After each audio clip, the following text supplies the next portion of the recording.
I'm Dr. Teresa Green at Aligned Chiropractic in Richmond, Virginia, and I wanted to go over what it is that I do here in my office.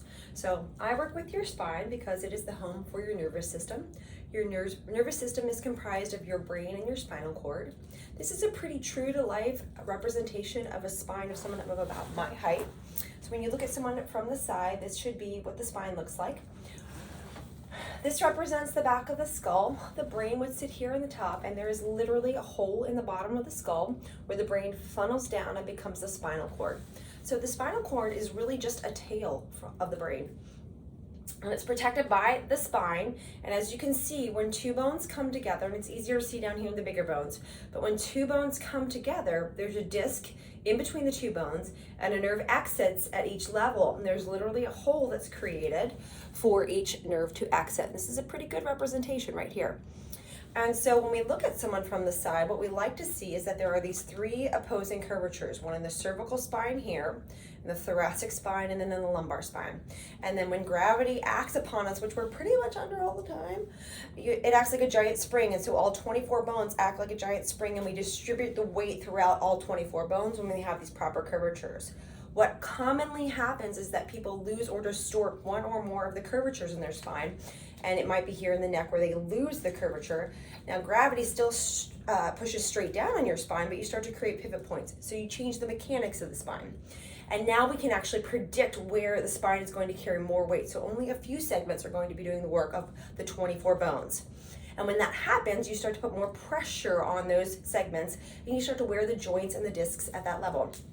So it's kind of like if you're driving a car with misaligned tires. You start to wear those tires unevenly.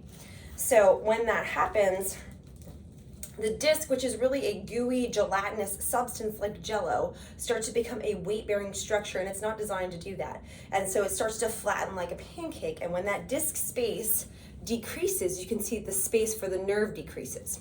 So that puts more pressure on the nerve even when you're at rest. The other thing that happens when you lose the curvatures in the spine, and I'll show in the neck, is that the distance for the cord to travel is actually a shorter distance in the curved position. When you straighten the spine, it actually increases the distance that spinal cord must travel. Now the brain is the anchor in this case. So now you're taking all the spinal cord and all the nerves and you're creating a traction effect. And so you're drawing everything upward. So these nerves, when they're at rest, then start to be drawn upward, and they can sit right against the bone when you're at rest because of the loss of that curvature. And then when you go to bend, twist, or move, they still have to move in that situation, and then you can pull them into the bone, and that can put pressure on the nerve. And when that happens, these nerves are like little wires. So I'll use my hand. If you've ever done any wiring in your house, there's a sheath around the wire, so your nerve has a sheath around it, and then inside there's a lot of little tiny wires, and the nerves are the same way. So those nerves then come into the spinal cord, and they travel all the way up here. Once they get to the brain, those little wires start to peel off into different sections of the brain. And so depending on the side or the part of the nerve that has pressure on it, that might dictate what one might experience. So if you're putting pressure on the side of the nerve that controls, say, muscle function, you can either increase the muscle function or you could decrease it. So you might have a contraction that won't go away, like a spasm, or you could actually decrease the muscle function and have a weakness in that muscle. If you're putting pressure on the part of the nerve that controls skin sensation, you might experience something like tingling, numbness, creepy crawly feelings, things like that. If you're putting pressure on the part of the nerve that controls pain, you might feel pain or sometimes temperature changes like burning or cold sensation. Those run on the same spinal cord tract. If you're putting pressure on the part of the nerve that controls organ function, you might have dysfunction of the organ. Now that one's harder because what does it feel like when your liver is not working properly? Yeah, you don't necessarily always pick up on that, right? And I think I covered all my bases there for functions. With that said, people don't always connect those dots, and you can also have other reasons that you might have those same symptoms. So the body's kind of like a little puzzle where you have to figure out what's going on with it. It's not always because there's pressure on the nerve, but that's one of the reasons. So you go back to the start and you see what's going with the central nervous system, what's going on with that central nervous system, and you start with the wires and see if the wires are connected properly. Now, the curve is just one of the things that can be misaligned within the body.